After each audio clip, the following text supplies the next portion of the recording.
Rebel Moon Part 2 comes out on Netflix this Friday, but before that happens, I have to give you my thoughts on Part 1.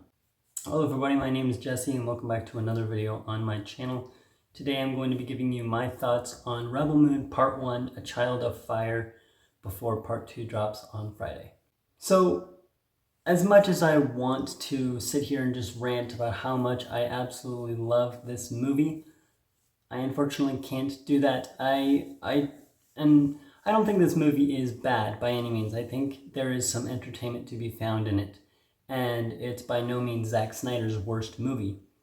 However, I don't think a lot of it just doesn't really work for me, and I'll get to why in a minute. But before I get into the bad, I want to focus on some of the good in this movie really quick.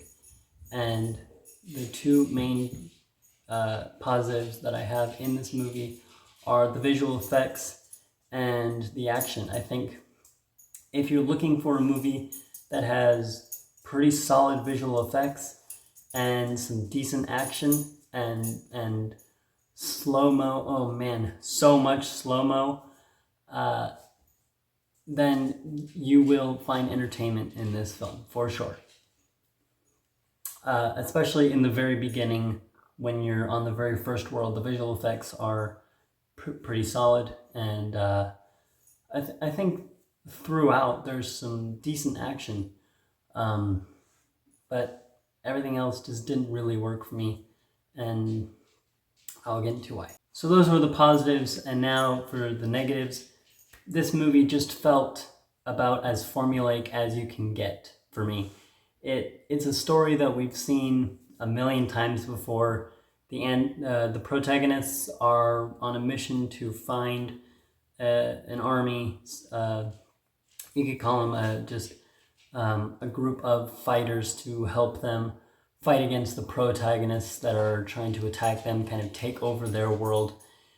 It's just a very formulaic storyline that we've seen plenty of times before, and I guess normally I would be okay with that if there was something else for this film to offer, but we don't get a lot of story and a lot of kind of development in these characters for me to care about the characters.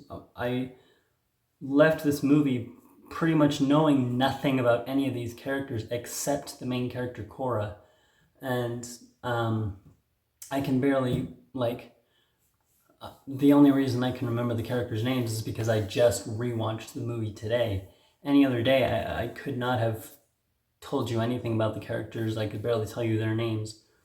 And I don't like it. That movie, I need a movie to be able to make me care about the characters if I'm going to care about the movie. I don't really care about a movie if I don't care about its main characters, and that was the huge issue for me, is I don't care about any of these characters and I don't know anything about them.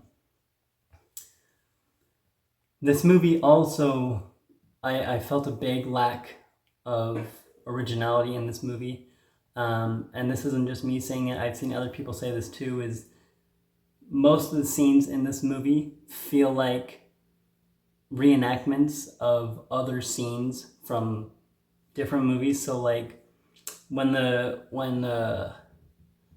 see, I can't even remember the guy's name right now, Noble, the main bad guy comes in to try and get their grain. A lot of people compare that to the beginning argument of Inglourious Basterds, the first scene of Inglourious Basterds. And then later when Taruk is trying to tame the beast to get freed of his owner, it felt very similar to the hippogriff scene in Harry Potter, or to me, the first time I saw it, I thought of the scene in Avatar when Jake is first trying to connect with that flying creature. So this movie just doesn't feel very original, and it doesn't give me enough story to care about the movie. The characters themselves are also just, we've seen it before. One of them is supposed to be this general that was this big leader and everybody loved him, and then he loses he has this self-doubt, so he's like, don't bother me, go away, I'm not that person anymore. And then Korra gives him like a 30-second speech of like, oh, but what about revenge? All right, then I'll do it. And then later, one of the characters, Kai, turns out he was working for the bad guy the entire time, so he turns on the group. So I mean, yeah, I don't want to rant on this too much, but the movie felt formulaic and unoriginal to me. Maybe part one will be a breath of fresh air, but for now, this movie is just not satisfying to me. And I know that it's like I said, I know that it's a part one, and maybe part two will change my mind when it comes out.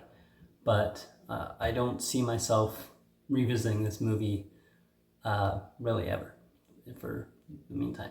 If you like Zack Snyder and you want decent visual effects and decent action and a lot of slow motion, then you will like this movie most likely. If you're not as big of a fan of Zack Snyder, you probably aren't going to dig this movie very much. What did you think of this movie, and are you excited for part two? Let me know all of that down in the comments. You can expect a review on part one when that comes out. I'll have a review on that sometime next week. In the meantime, like this video, subscribe to my channel, and keep watching movies. Goodbye.